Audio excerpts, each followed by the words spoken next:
In this Dec. 14, 2016 photo, visitors to the Dyker Heights neighborhood of the Brooklyn Borough of New York gather in front of Lucy Spata's house as they tour the area known for its elaborate and over-the-top Christmas displays.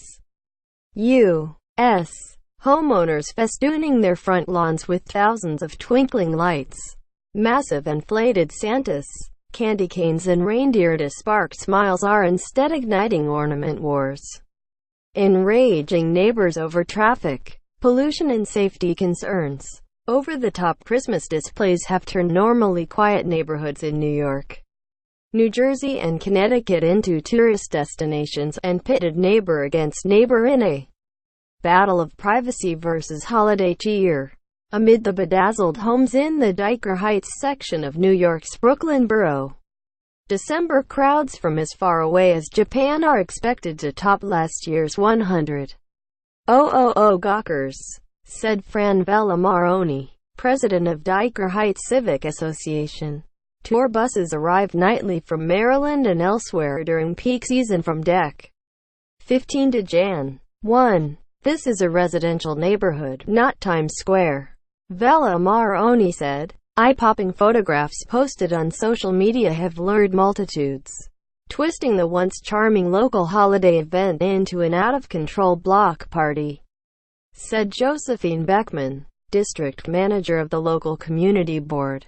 The street becomes completely filled with pedestrians, Beckman said. Last year, an ambulance had trouble accessing the street. Neighbors blamed hot chocolate and popcorn vendors for blocking driveways, creating mountains of trash and polluting the air with their idling food trucks. This year Dyker Heights organizers sought a permit to ban vendors and secure sanitation and extra police services, but city officials rejected their application.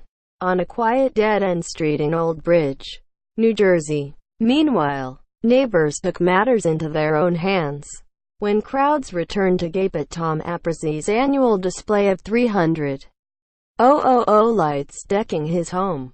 Some neighbors told CBS 2 they were outraged by the legions of onlookers, and Apprezi said he bore the brunt of their anger. There's been a broken windshield on one of my trucks. There's been spitting on sides of the truck. Harassment issues starting to get pretty bad, Apprezi told CBS 2 TV.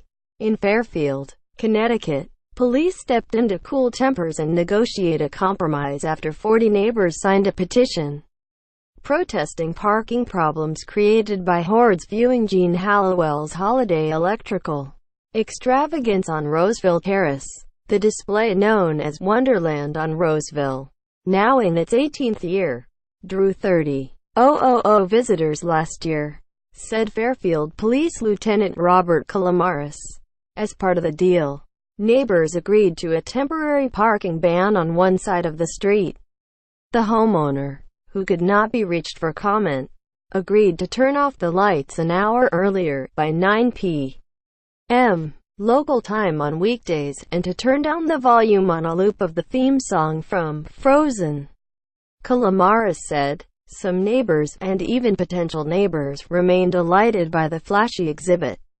Olia Yelner, an attorney who is considering moving to the neighborhood from nearby Trumbull, Connecticut, parked at a home for sale that overlooks the Hallowell's display and gazed at the spectacle with her 3-year-old daughter and 1-year-old son. We thought that if we bought it we could look out onto the lights each evening, she said, breaking into a smile. Reporting by Barbara Goldberg and Mike Wood. Editing by Scott Malone and Steve Orlovska.